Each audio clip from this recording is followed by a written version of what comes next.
मुंबई मनपासाठी समन्वय समितीची आज पुन्हा बैठक होणार आहे। महत्त्वाची बातमी आपण पाहता आणि थोड्याच वेळामध्ये भाजप सेना नेत्यांची रंगशारदामध्ये ही समन्वय समितीची बैठक होणार आहे। जागांची अदलाबदल, उमेदवारांची देवाणघेवाण याच्यावर या बैठकीमध्ये चर्चा होणार आहे। 10 ते 15 जागांवर उमेदवार अदलाबदल करणार अशी सूत्रांची माहिती आहे। विनायक डावरुंग आमचे प्रतिनिधी अधिक माहिती देतील। विनायक, रुशाली, महायुतीच्या समन्वय समितीची आज पुन्हा एकदा 5वी जी बैठक जी आहे ती पार पडणार आहे। सकाळी 10 वाजता रंगशारदा या ठिकाणी भाजप आणि सेनेच्या नेत्यांमध्ये ही बैठक असेल। आपण जर पाहिलं तर 10 ते 15 अशा जागा आहेत ज्यामध्ये उमेदवार जे आहे ते अदलाबदल करणार आहे, कारण ज्या उमेदवाराला अधिक मतं जे आहे ते पडू शकतात असा उमेदवार जर समोरच्या पक्षाकडे असेल तर तो दुसऱ्या पक्षात देऊन त्याला त्या ठिकाणी निवडणुकीत लढवली जाईल। जी विधानसभेमध्ये स्ट्रॅटेजी भाजप आणि शिवसेनेने आखलेली होती तशीच स्ट्रॅटेजी मुंबई महापालिकेमध्ये आखली जाणार आहे आणि जागांचे अदलाबदल त्याचप्रमाणे प्रचाराची स्ट्रॅटेजी माहिती काय असेल या सगळ्या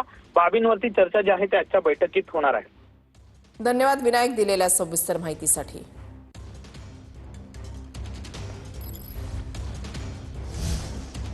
ठाण्यामध्ये महायुतीचा फॉर्म्युला काही ठरेना, भाजप आणि शिवसेनेमध्ये जागावाटपावरून रस्सीखेच सुरू आहे। भाजप वाढीव जागांसाठी आग्रही असल्यानं जागावाटपाचा तिढा काही सुटत नाहीये। शुक्रवारी रात्री एकनाथ शिंदेंच्या निवासस्थानी तिसरी बैठक पार पडली आहे। यावेळेला रवींद्र चव्हाण सुद्धा बैठकीला उपस्थित होते। ठाणे कल्याणमध्ये भाजप वाढीव जागांसाठी आग्रही असल्याची माहिती आहे।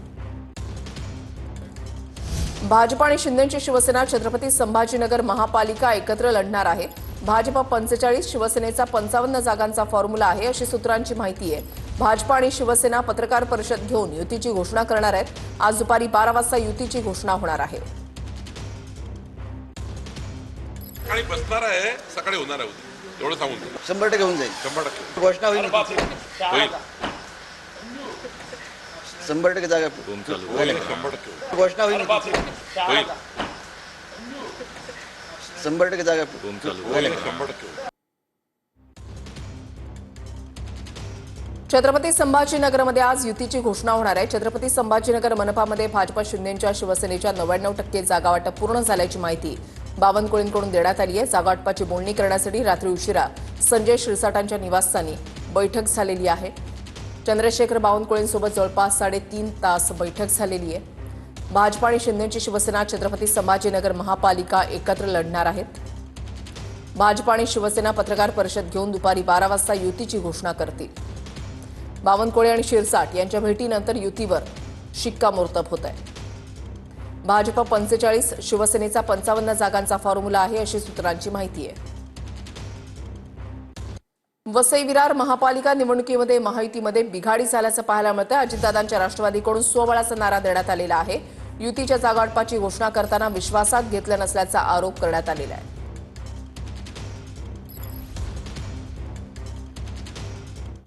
नागपुरात काँग्रेसची उमेदवारी यादी ठरलेली आहे। काँग्रेसचे 151 जागांसाठी उमेदवारांवर शिक्कामोर्तब झालाय।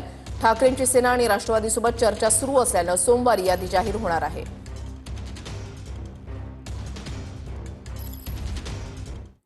नागपूर पालिका निवडणुकीच्या पार्श्वभूमीवर इच्छुकांची तयारी आता पाहायला मिळते। गेल्या 3 दिवसांमध्ये 5507 उमेदवारी अर्जांची विक्री झालेली आहे। महत्त्वाची बातमी, एकविरा देवीच्या देवस्थान ट्रस्टमध्ये गैरव्यवहाराचा आरोप झालेला आहे। पुजारी गणेश देशमुखांकडून गैरव्यवहार होत असल्याचा आरोप करण्यात आलाय। ट्रस्टचे अध्यक्ष दीपक हुलावळेंनी कोट्यवधींची अफरातफर केल्याचा आरोप होतोय। अध्यक्ष दीपक हुलावळेंनी पुजाऱ्यांचे आरोप फेटाळलेले आहेत।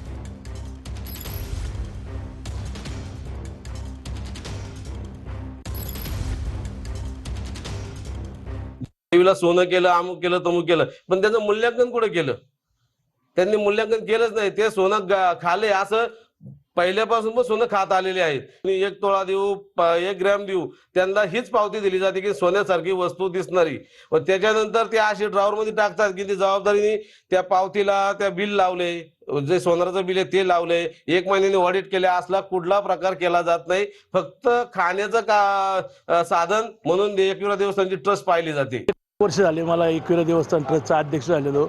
1 वर्षात मी काय केले कामाची पावती ही जे माझे म्हणजे देवीचे जे भक्त आहे, भाविक भक्त, ते येऊन बघतात।